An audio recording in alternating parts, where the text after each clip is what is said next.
Another episode of Greyhound Chronicles. Basically just a recap of the past 6 months or so. Before I got into this Greyhound thing, I was wrestling with two Longwood commissioners. They were trying to take my art down, and I was trying to dethrone them so my art could stay, because these guys were jerks. While defending the guys that were running against these commissioners, one guy works at the dog track, another guy takes $1,000 from the kennel club. So these nasty commissioners were demonizing the dog track so that they could demonize Matt Morgan and Richard Drummond. A trainer at the Sanford Orlando Kennel Club, AJ, invites me into his kennel just to show me that, hey, everything they're saying is a lie. So I went there, and he let me videotape what I saw. I was definitely considered an anti-racing guy. I heard all kinds of nasty stuff about greyhound racing, and you know, I didn't like it, and if it was up to me, I would vote to get rid of it. Well, I spent a few hours over there videotaping the dogs and the kennels and at the turnout, and I think when the very first video I made, I was at schooling, where they school the dogs. Once I made a video at the Sanford Orlando Kennel Club, it started some kind of crazy chain reaction. People were inboxing me from all over Florida, all over the state, telling me to come visit their track and make a video on them because they got nothing to hide. What gives me the most legitimacy is, besides not being in greyhound racing whatsoever or making any money off greyhound racing, is I was an anti-racing guy. Like, I didn't like it. Once I started peeking around and making videos, it's like I went down the rabbit hole. I got sucked into greyhound racing. Very interested in how the public's perception could be so different than you know, what it's really like, and how did it get this way. Well, in 6 months I pretty much figured it all out. I see everything crystal clear now. At the time I went into the track, I was clueless. I didn't know that all these laws are trying to be written against greyhound racing and to try to ban it and all that stuff. I was clueless to any of that stuff. It was just weird timing is all. I spent 4 months, man, traveling the state of Florida, visiting all these dog tracks, hanging out in the kennels, seeing all these dogs. I won't even say I slowly figured out the animal activist thing. I think I quickly figured it out. You have two kinds of activists. You have the people that run the groups, and they know that they're lying, and they lie because it really sort of pushes people to donate. So if they can lie about greyhound racing and say they're trying to end it or whatever, you know, please donate. And there's millions of dollars that get funneled into these groups, you know, and the people that are giving the money have the best intentions, and they believe all the lies and stuff. And then you have the other type of activist that believes all the rhetoric, and man, I was one of them. I wasn't an activist, but I believed all the stuff. I thought, you know, it's greyhound racing, it sucks to be one of those dogs, but you know, that's how it is. But everything I thought I knew about greyhound racing was a lie. I discovered that it's not just Grey 2K that lie through their teeth so that they can get donation money. It's ASPCA, it's PETA, it's the Humane Society of the United States, believe it or not. Man, they're all the same. The Humane Society rakes in $150 million a year and gives 0.5% to animal shelters. The Humane Society is not a shelter. Okay, they make money for themselves. They'll show you the sad commercials of a kitten or a puppy in a crate or something, and man, people just give money like crazy when they see that, and they are scamming you guys, man. They should be in jail because they don't give any money to these animals. It's seriously pathetic, man, and it's not common knowledge. People think that they do good things, and they don't. Every 20 years, Florida, you know, they put together a commission that can make changes to the Florida Constitution.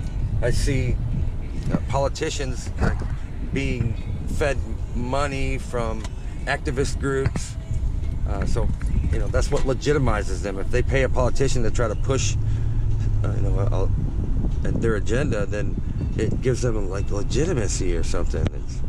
It's crazy. Politicians will do anything for money. Well, the commission had all of these agendas that they were going to put on the ballot. They let the public, they wanted to hear the, public input. So I traveled the state and went to all these meetings and stuff and listened to all the lying activists talk to the commissioners. So every time I went to one of these CRC meetings, there's 5 activists that will go up there and lie, and for every one dog person that would go up there and tell them the truth.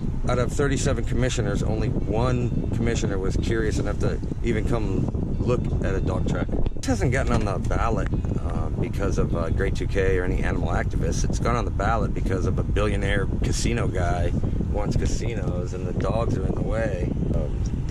Dog racing and the card rooms at these tracks are joined at the hip legally, so they're not allowed to get slot machines or anything like that as long as they have dogs. So what do? You get rid of dogs. So banning dog racing is on the ballot, and it's no coincidence that there's something else on the ballot, something that we didn't even talk about at these meetings, because it was set in stone. It's going on the ballot no matter what.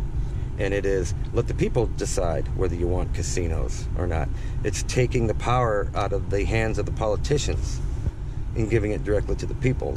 Grey 2K will tout that they're the reason that this got on the ballot. It absolutely is not. Grey 2K has no power whatsoever, not compared to Senator Tom Lee and Attorney General Pam Bondi. Pam Bondi has said the most nastiest things about dog racing. The worst possible things. I mean, all lies, all of it lies. And she's our Attorney General, and she's part of that CRC commission, and she's the only person that never attended one single public hearing, yet she's the most vocal about getting rid of dog racing, and she's never even talked to any of these dog people. I mean, this is a setup. Last July, a kennel in Jacksonville got busted. Like 12 dogs got busted for cocaine in their system or whatever. I've gone over this a million times too. It's how they test the dogs. Parts per billion. It's done in a forensic type machinery. If you got 1 part in 50 billion, it's not enough to get a flea high, but the dog will fail. See, they don't have, there's no threshold in greyhound racing. There's more cocaine on a dollar bill, more than likely, than in any of these positive tests. There's a threshold when a airline pilot gets drug tested, because there's contaminants in the environment, and they know this. So you have to have a reasonable level in order to fail. If you have, they measure this in nanograms, and a nanogram is like something like 1/10,000th of the weight of a grain of sand. It's like nothing. That's what fails these greyhounds. Pilot can test up to certain levels, for cocaine or whatever, and he doesn't fail his drug test. And it's done this way because, like I said, the environmental contaminants, and it's not enough to get a flea high. Why would you fail a pilot for having one part in 50 billion in a system? I showed you guys what's happened here recently. Those 12 greyhounds that were tested positive, the trainer disputed it, sent it off to another lab, and it was determined that it's not even canine urine, it's human piss. And then I showed you guys how that human piss got in those sample bottles. This guy Glover was in charge of making sure the urine samples are collected and sent off to the lab properly, okay, at the time that this happened. Well, when the trainer disputed it and the lab results came back and it showed that it was human piss, this guy at the state quits and starts up his own firm and becomes the Grey 2K lawyer. Now this Glover guy lives in Tallahassee, but was getting speeding tickets in Jacksonville at the time. So he was right in Jacksonville at the time these samples were taken, and he's also got possession of crack cocaine on his record. Basically broke a story here where in last July, these 12 dogs that tested positive for cocaine, it was human piss in those bottles, and it wasn't canine piss. And not only that, the head guy that is in charge of collecting the samples is the guy that pissed in the bottles. It's a setup. And this puts into doubt any and all other you know, positive drug tests on dogs from here till who knows when. Not one media outlet would cover it. The perfect storm. You got all these politicians, activists, media people, you know, casino people, like everybody's coming after greyhound racing. And now it's on the ballot, and you know, it won't be long and you're going to start seeing all of these lying, you know, activist ads on TV, on the radio and stuff. So basically I started out anti-racing, and look how hard I'm fighting for greyhound racing now. Like, it's almost an impossible mission, but I can't quit. I don't want those scoundrels to win, man.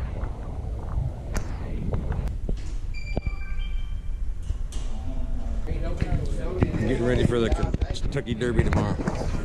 So this time tomorrow, man, it's gonna be packed out here. It's like a party that goes on from, like, I don't know, 11 o'clock till 9 o'clock at night, maybe. They got the Kentucky Derby going on. They're gonna have dog racing all day long. They got all kinds of events going on out here. They're gonna set the money machine up. You get inside this booth and there's all kinds of money flying around. What you can keep whatever you grab in like a minute. They got the Budweiser girls and like vodka chicks, and they got the big hat, crazy hat contest.